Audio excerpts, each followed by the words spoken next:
You ever finish another long day, sit in your car, and just stare? You're too tired to cry, too numb to scream. And for a split second, you wonder, is this really all my life is going to be? You deal with nasty customers all day, but even on the days when no one's rude, you still feel empty. Your phone keeps buzzing with emails, alerts, updates, things you should care about, but somehow you don't. You wish you cared, but you just don't. All you feel is irritation, exhaustion, and this quiet ache inside that whispers, there has to be more than this. You keep telling yourself to be grateful. You have a job, a paycheck, health insurance. But no matter how many times you remind yourself, that ache, it doesn't go away. And here's the truth. Gratitude is so important, but wanting more, it doesn't make you ungrateful. It doesn't make you lazy. It makes you human. You're allowed to feel, to hurt, to dream. You can appreciate everything you have and still be allowed to want more. Because sometimes that gloom, that emptiness you're carrying, it isn't failure, it's a signal, a message, a sign that something in your life is no longer aligned with who you are or who you're becoming. It might even be a reminder that you were meant for more, or at the very least, meant for something different. So it's time to wake up to your power, to your purpose, to your calling. And that's exactly what happened to Tabitha Brown. Hi, I'm Dee, and welcome back to It's Just Monday, the place for anyone who's tired of feeling stuck in a job that drains them and wants to build a way out. Today I'm sharing a story of hope, a reminder that your life can change in a moment when you refuse to give up. And Tabitha Brown is proof of that. In 2017, Tabitha Brown was 38 years old. Her dream of becoming an actress had been slipping away for years. She had tried everything, small roles, endless auditions, side gigs, but nothing ever stuck. She was broke, her body was failing her, and she was working as an Uber driver just to survive. Her husband had been injured and he couldn't work.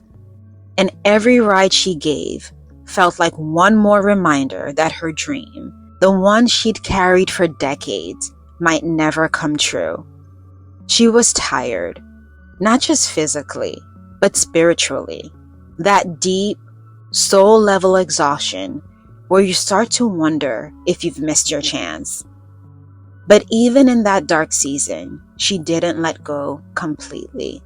She said she used to talk to God while driving Uber, just praying for a sign, for something that would make sense. And then, one day, it came. One day, Tabitha filmed herself reviewing a vegan BLT sandwich from Whole Foods. Nothing fancy, just her in her car, like always, talking with that warmth and humor only she has. But something about that video hit different. It went viral. Millions of people saw it. Her personality, the joy, the peace, the comfort.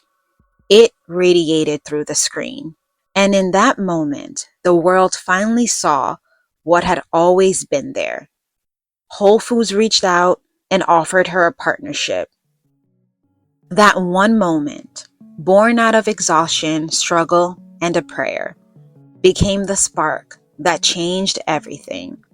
But here's what people miss. Tabitha's story wasn't about luck. That moment worked because of who she had become in the waiting.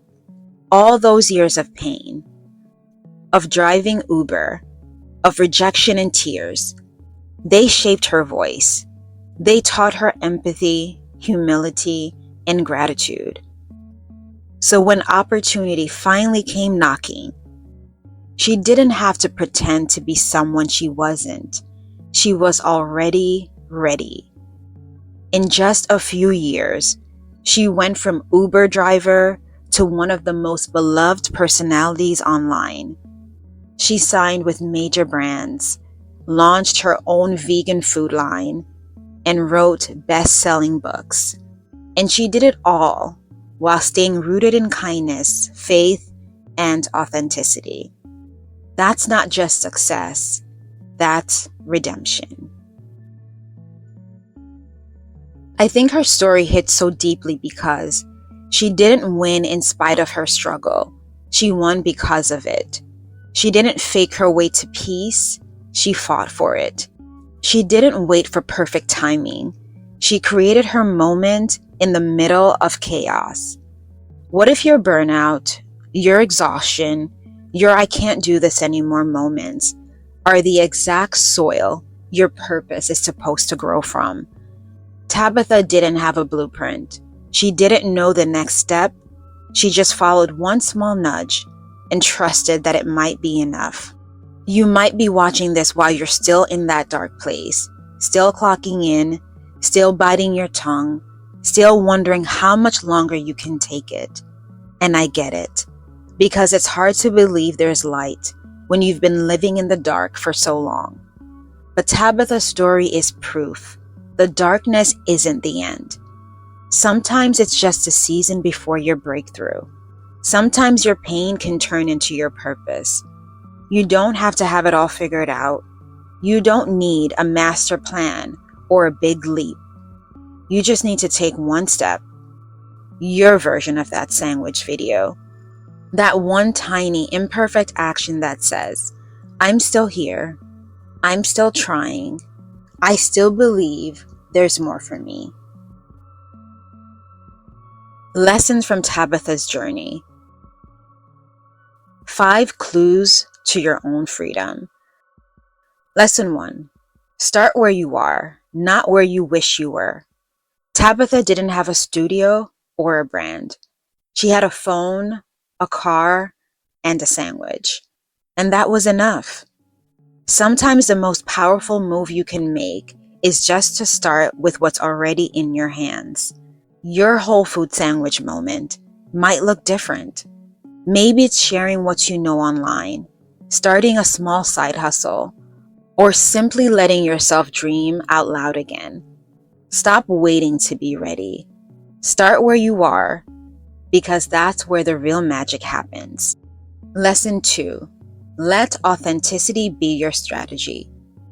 In a world obsessed with hustle and highlight reels, Tabitha's peace, kindness, and humor cut through the noise. She didn't force herself to be someone she wasn't. And that's exactly why people fell in love with her. When you're trying to escape a job that drains you, remember this. You don't need to reinvent yourself. You just need to unlearn the parts that were never really you in the first place. Lesson 3. Your waiting season isn't wasted. All those years of struggle, disappointment, and Uber rides, they were shaping her. They gave her stories, empathy, and a message that couldn't be faked. You might feel like you're wasting your life in a job you hate, but maybe you're actually collecting the lessons you'll need later. Every annoying coworker, every rude customer, every why am I still here moment, it's all a part of your preparation. Lesson 4. Faith isn't blind hope, it's movement. When Tabitha prayed for a sign, she didn't just sit still. She kept posting, kept trying, kept believing. That's what faith looks like. Not waiting for proof, but moving as if the proof will come. So maybe your next step isn't quitting tomorrow. Maybe it's learning something new, creating, saving, or simply daring to believe again. But whatever it is, do it. Lesson 5. Keep your heart soft even when life gets hard. After all she's been through, Tabitha could have been bitter, but she chose peace, joy, and kindness. And that energy became her brand. That's not weakness, that's power. Because when you carry bitterness from one season into the next, you block the blessings that are trying to find you. And listen, if you feel numb right now, if you've stopped caring even about the things you wish you cared about, that doesn't mean you've lost your heart. It just means you've been surviving in a system that doesn't value it. That spark in you, it's still there, just buried under exhaustion. And when you start building something that feels like you again, even in small ways, you start to feel it again. So this isn't about forcing yourself to be positive or pretending you're okay. It's about protecting the softness in you, the part that still believes something better is possible. If Tabitha could rise from exhaustion, uncertainty, and financial struggle, why not you? She didn't feel ready. She didn't know her thing. She just listened to that voice inside her that refused to die. And if that voice is still whispering inside you, I'm meant for more, then you're already on your way. Because that voice isn't fantasy. It's calling you. So don't silence it. Feed it. Follow it. And see where it leads. Because your version of more, it's still possible. And it's closer than you think. If Tabitha's story sparked even a small flicker of hope, take that as a sign. And start something. Believe in something. Move towards something. And if you want more stories like this, real people who turn burnout into freedom, hit subscribe and let's build your exit plan together. Because your Mondays, they don't have to feel like this forever.